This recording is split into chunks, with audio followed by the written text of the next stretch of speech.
This is a production of PBS Charlotte.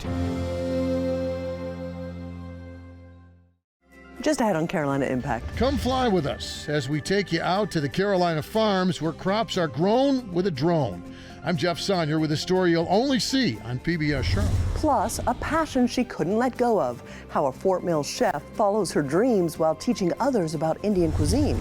And you've seen them on PBS's The Great American Recipe. Now, 2 local contestants take us into their home kitchens. Carolina Impact starts now.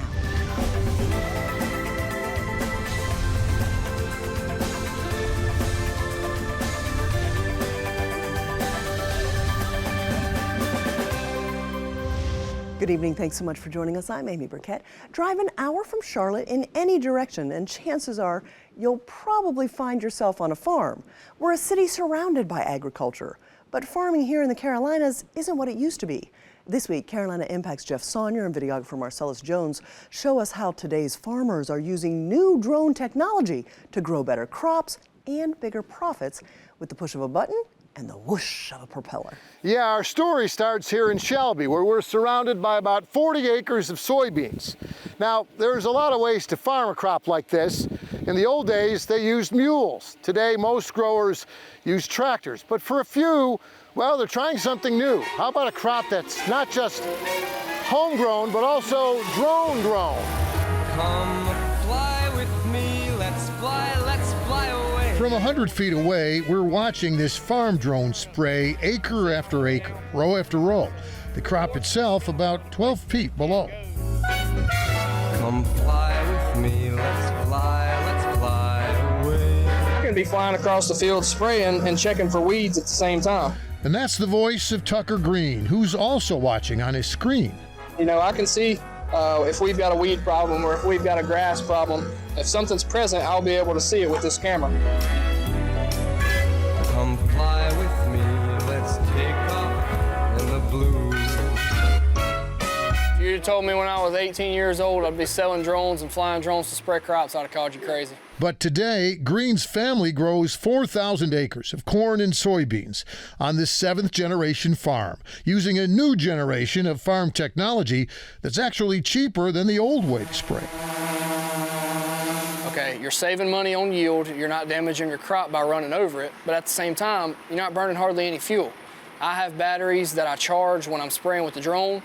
I might burn $15 to $20 a day in gasoline to charge the batteries, whereas, you know, we're talking about burning $15, $20, $30 an hour spraying with a ground rig. Soybeans, pumpkins, orchards, you name it, you know, it's been done with a drone, so.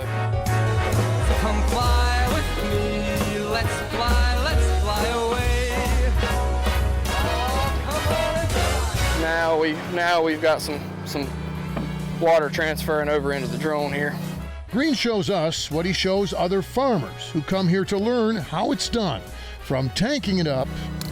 All right, clicked off there, slam full. To cranking it up. So we can go ahead and hit start. Here, it's gonna take 66 gallons to spray this field out.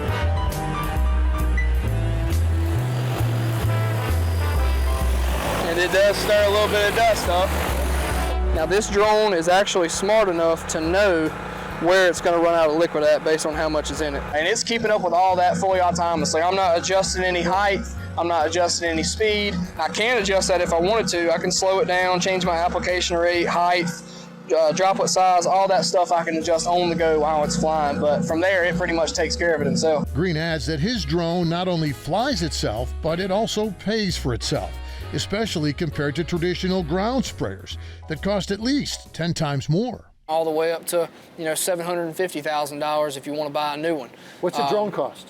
About anywhere from $25,000 to $35,000. Wow. So the initial savings, the startup savings are significant. You're doing it and you're succeeding with it. How many other farms and farmers are doing the same thing? It's becoming a more common thing. It's definitely up and coming.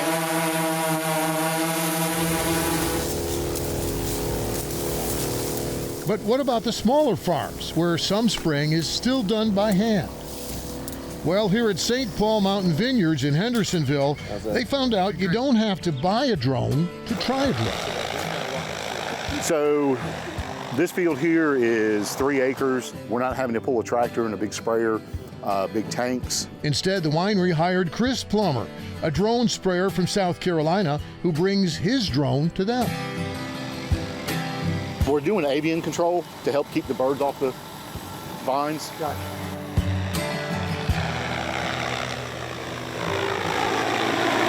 The drones have really saved us time and money. Vineyard owner Alan Ward says St. Paul is the first winery in North Carolina to use drones for spraying. And this year's first crop of drone-grown grapes is first quality, too. What you're looking at here, you've got good leaves, which obviously that gets our photosynthesis going. You've got good clean grapes, no disease. With that drone, it really sprays right on the grape, and we want to be good to the environment as well as the neighbors. And we'll use about 1/5 of the material because it's going right on the grapevine.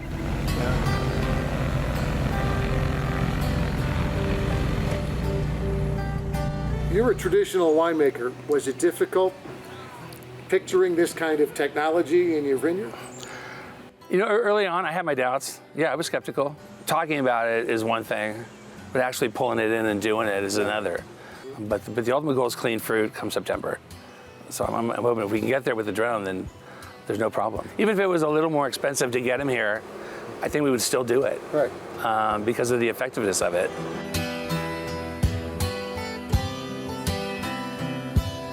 Our farms, year after year, are having to become more and more efficient. How can we increase yields, increase our bottom lines? The agriculture spray drone industry is something that's going to take off in the next decade. It really is truly remarkable what they've been able to do, and it's been nothing but a blessing for not only my farm, but my family. By the way, once this farm drone is ready to land, well, it's not on the ground for very long. The whole process of refilling the spray tank and then changing the batteries only takes about 1 minute. Just a pit stop before it's ready to spray more crop. Amy? Thanks so much, Jeff. The North Carolina Department of Agriculture says that as of March 2024, they've only issued 10 licenses for farm drone spraying, with another 10 or so expected to join that group yet this year. Stop by our website, pbscharlotte.org, to find a checklist for farmers and those interested in getting a drone spraying license. Well, since the start of our nation, African Americans have worked the land. Yet, over the past century, the number of African American owned farms has declined, and so has land ownership. There's a growing trend, though, among African Americans heading back to the concept of farming. As Carolina Impact's Beatrice Thompson and videographer Marcellus Jones explain, from rural to urban areas, Black on the farm has become an option that many say is their true calling.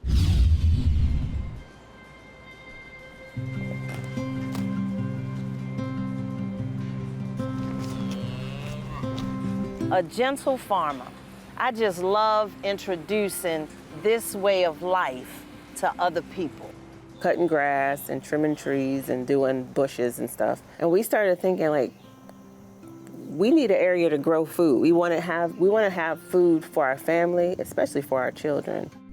From a rural farm that continues a family tradition to an urban farm that has become a family business, African Americans are finding themselves part of a trend that is taking many back to the land.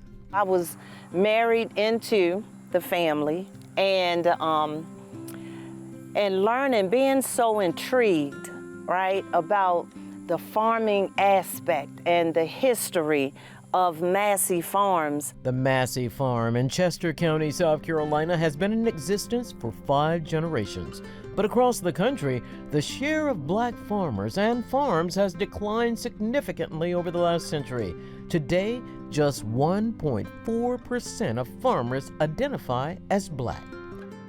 Great-granddaddy, he tilled the land, he taught his children, they lived off the land, fruit, vegetable, fruit trees. Descendants of enslaved people who've gone through the history that we've gone through. For us as a family to stand in this space of owning land and farming it, I mean, it's a tremendous accomplishment, to say the least. Wisdom and Cherie Jazard look back at a pandemic that launched their home food forest into becoming more than just a garden patch. We initially wanted to just be able to have the control of our own food, where it comes from, and utilizing our land for more than beauty. What they found was that they could make a viable family business. Farming 7 acres in half a year, Deep Roots has grossed more than $70,000 with projections for more than $100,000 by year's end. Access to land. There it is.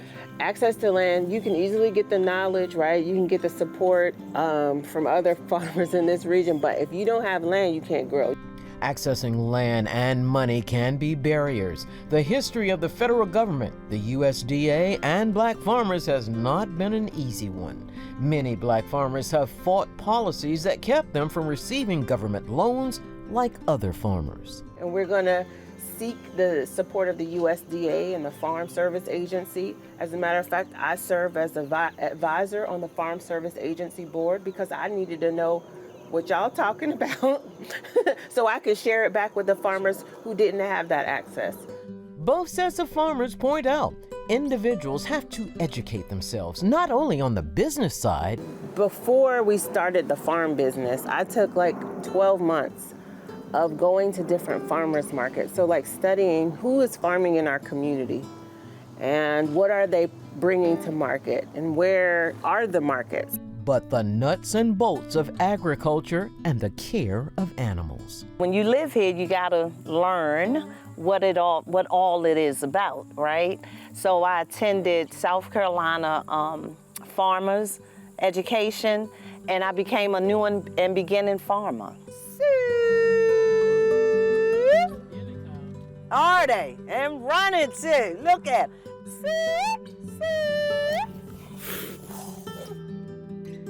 From alpacas for sheared fiber to beef cows for meat and chickens for eggs, the Massey Farm provides for its family, but it also provides for participants in Williams' nonprofit called Battered But Not Broken, providing a way forward for formerly incarcerated women. If it wasn't for the desire of women being or having the desire to want to eat healthy, to want to just give back.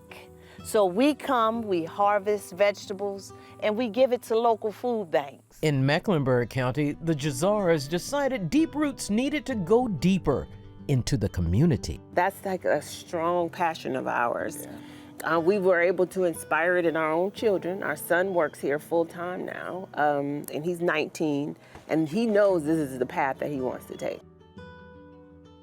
Deep Roots produce can be found at several farmers markets in the Charlotte area. At the same time, they're creating jobs. We're creating workforce development because we got people working here who are not working at Amazon, who aren't working at all these other places. They're getting paid $15, $16, $17 per hour.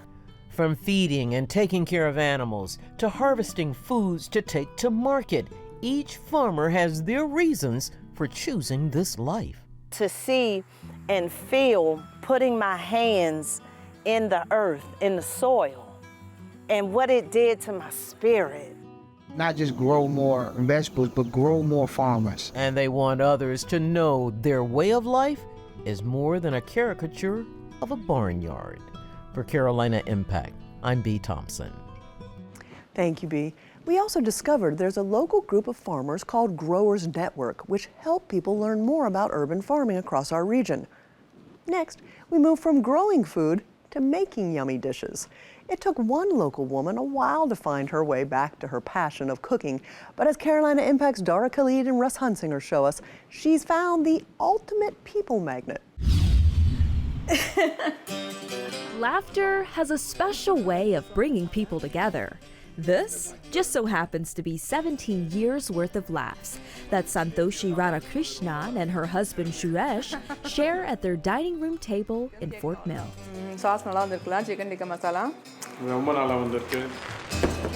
It's a love story that began in India, then brought them to the US, where they started their family. What makes this couple unique is that they had an arranged marriage.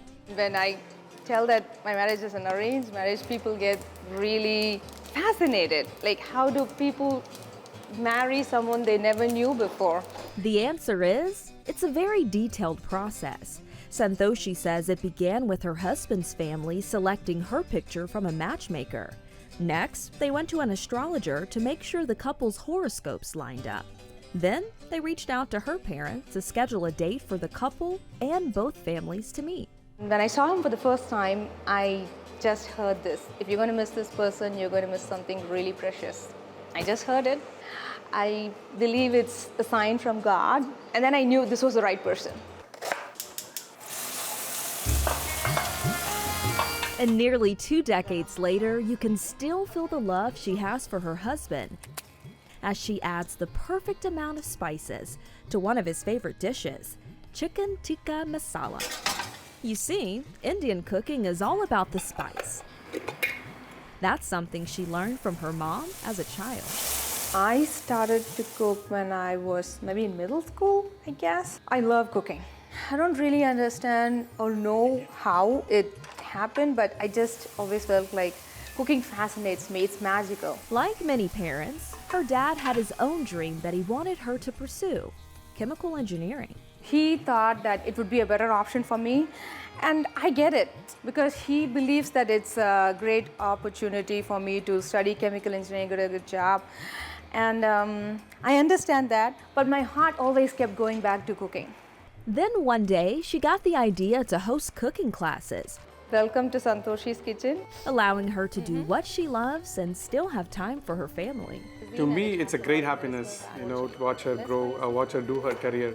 So when she has a dream and she wants to pursue her, cooking studio and cooking class, I'm just going with her flow and supporting her. So this is the tamarind. It's a sweet and sour fruit. Inside Santoshi's kitchen in Fort Mill is where Santoshi comes to life with a small, intimate group as she teaches them about her native cuisine and the power of green chili peppers, which really turn up the heat. And then I share it with everyone, then I teach people how to cook. And when they taste the food and they go like, it's great, that's the best feeling. That's the best feeling I could get. Another feeling that satisfies her are the friendships she's made in her classes. We went to her home for the first class, and it turned out it was her first cooking class. So I'm like number one. I'm like the first cooking student, and it was so interesting and so much fun. We're going to use mustard seeds and urad dal. That was nearly 10 years ago. And when you see them today, it looks like Chris Zimmerman and her husband Jerry have known Santoshi for decades. I had no idea what was going to be coming down the road, but now I go to her kids' school plays, they come to our parties. We're just close friends. We all enjoy game night, and so it really has enriched my life in a big way. Adrian, hi, I'm Rhonda. And camaraderie is a common ingredient in the cooking classes. Everybody here didn't know each other, but now they're just over there having a great time and telling their life stories and really connecting. I think that food, especially in a setting like this, is a real connector and a bonding experience. The joy is evident for first-timer Rhonda Parks as she cooks with a smile. Just being with these other people who were really enjoying the moment of cooking and Santoshi explaining everything, but yet allowing us to do the cooking. She was surprised to discover how in-depth the class was. I wasn't expecting to actually learn as much as I did about Indian food. Santoshi taught us about each part of our meal, where it came from, and what it meant to her as far as how they cook it in India. And it did open my eyes quite a bit on another culture that I had no idea that even existed. And I really appreciated it. And for Santoshi, that's what it's all about, bringing people together, one tasty bite at a time. For Carolina Impact, I'm Dara Khalid. Hey, thanks so much, Dara. Well, we all know food brings people together, and we saw it in that last story. And that's the goal of PBS's Great American Recipe. It brings diverse people together, sharing their cultural family recipes. Now, the third season just wrapped up, and we actually had 2 local contestants. Carolina Impact's Jason Terzes spent some time with them. Well, I always talk about how much I love meeting the amazing people I get to do stories about, but this story was a little bit different. I had the chance to experience and enjoy some of their favorite family recipes and had the chance to be immersed in their cultures. Welcome to the Great American Recipe, a celebration of American home cooking told through our most cherished recipes. It's a cooking reality show with a little twist. It's an explosion of flavors. It's an explosion of cultures. Honoring generations of family tradition. A show celebrating the multiculturalism that makes American food so vibrant and delicious. It's about honoring your heritage and the people you love. Seriously. Your food is all part of that American story. Beautiful. It is a competition. We are contestants, but it also focuses a lot on the story, where we're from, how we learned this dish. Is it grandmama's recipe or is it something we picked up, something we were inspired by? Season 3 of PBS's The Great American Recipe, featuring 8 contestants, 2 from our area, Ingrid Portillo of Monroe and Tim Harris of Fort Mill. I think it's a testament to how the Carolinas have grown a lot. It's becoming its own melting pot. The show giving each a chance to show off the foods they grew up with. It's not just the food, but it's also a story how you got to creating those dishes, how to make those recipes. I was born in El Salvador and I came to the United States as an 8-year-old. For Ingrid, immigrating to the United States was done more out of need as opposed to want. The Salvadorian Civil War forced Ingrid's family to split up. For 5 years, she was raised by her grandmother. My abuelita did all the cooking. The things that I remember most about my abuelita is the smells of my grandma's kitchen. Then came her turn to leave her home country. At 8 years old, I had to say bye to my abuela and embark on a journey to cross borders to get to the United States. The months-long journey culminated with 8-year-old Ingrid swimming across the Rio Grande River to make it to the United States. I was so excited because I finally got to meet my mom. I'm going to have her for the rest of my life. But I'm never gonna have my grandma. I'm never gonna have my abuela. I don't think I'm ever gonna see her again. This is the only picture Ingrid has of her grandmother. She honors her now by cooking the very same dishes she used to make. I am making la sopa de mi abuela con tortitas, which means my grandma's bean soup. It has meat bones, beef, Salvadoran cheese. Their memories are not going anywhere. They're still alive. And every ingredient, they're still in there.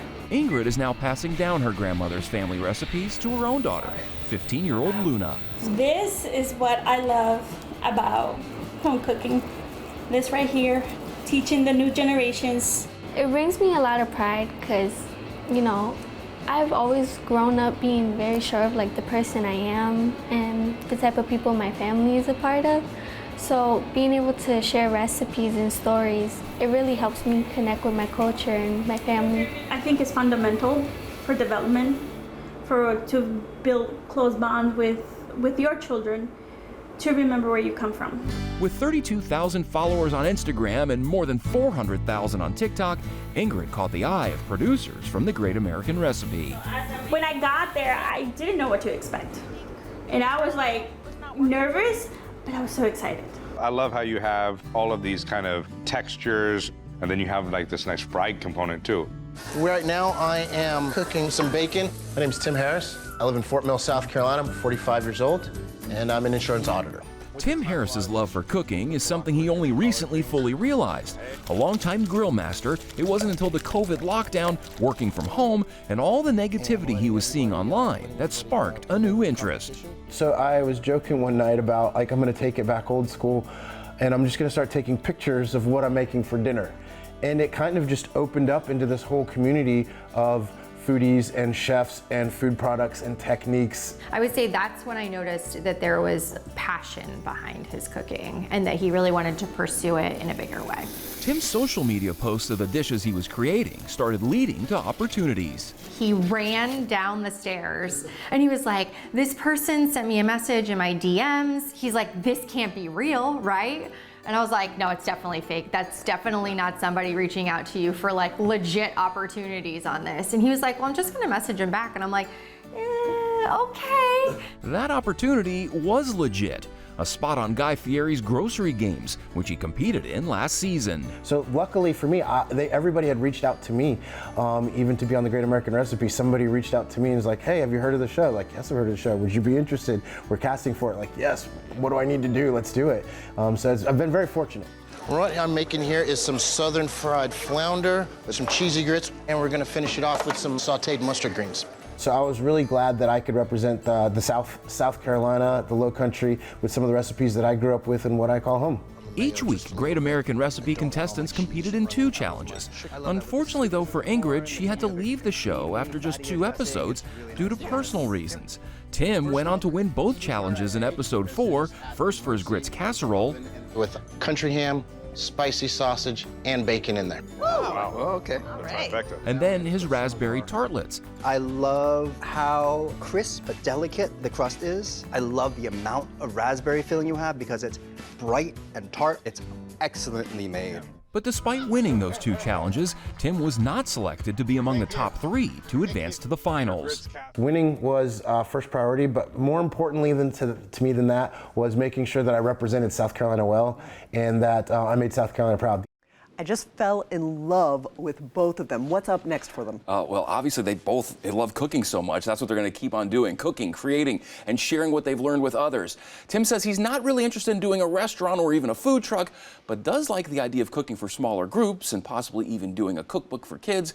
But for now, that insurance job is still paying the bills. But both of them just such wonderful people, just so kind-hearted and friendly and welcoming me into their homes and cooking for me. And I got to eat. That was the best part. Oh, and we got to eat. They are so wonderful that they shared their time and their talents with some of our donors here at PBS Charlotte. And so we had this great event that we called it the Great American Tasting, and it was lots of fun. And I loved their cultural foods. I'm not going to say it right, Ingrid. My apologies. Papusa? Papusa. Yes. Who knew? Yes, I pupusas. loved pupusas. Yeah. And that's what I love about PBS. It brings people together, all different cultures. We have so much in common. Yes, we have differences, but thank you so much for showing us what brought us together. Yes, and food always does that. It does. Thank you, Jason. Before we leave you tonight, I've got a question for you. Who do you know that we should know? They could make a great story here on Carolina Impact. Please send us your ideas to stories@WTVI.org. Well, that does it for this week. Thanks so much for joining us. We always appreciate your time, and I look forward to seeing you back here again next time on Carolina Impact. Good night, my friends.